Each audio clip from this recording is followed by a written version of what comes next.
France থেকে অনেক টাকা খরচ করে অত্যাধুনিক প্রযুক্তির যুদ্ধ বিমান রাফাল কিনেছিল ভারত সরকার।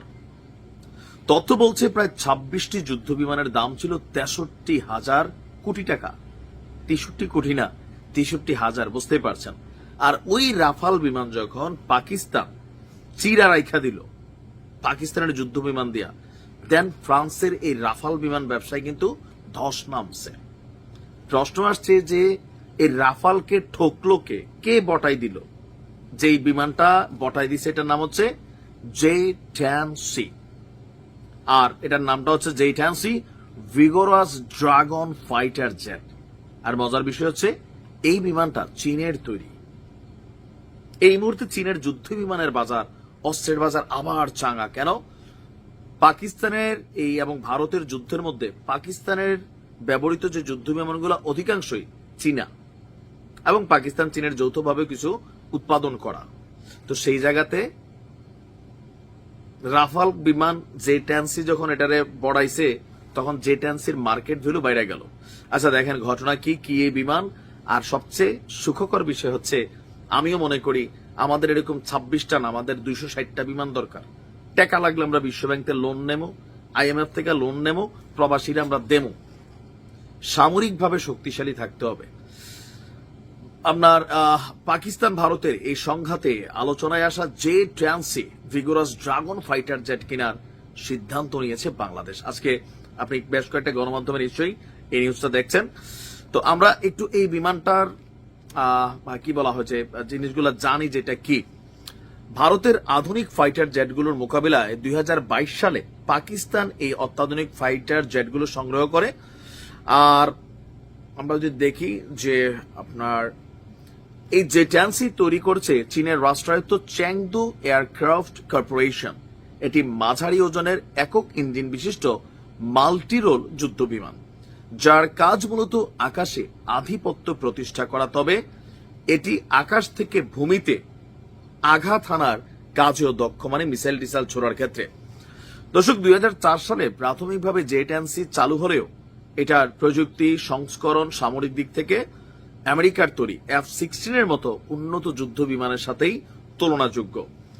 এটার বৈশিষ্ট্য নানান কিছু, যে আপনার আমরা যদি দেখি যে মূলত ককপিটের পিছনে দুটি ছোট পাখা, যা এই যুদ্ধ বিমানের নিয়ন্ত্রণ এবং গতি বাড়ায়। আর 11টি অস্ত্র বহনের জায়গা, যুদ্ধ বিমানের বডিতে 5টি এবং প্রতিটি ডানায় 3টি করে আপনার ক্ষেপণাস্ত্র বহন করা যায় বা ছোটখাটো অস্ত্র।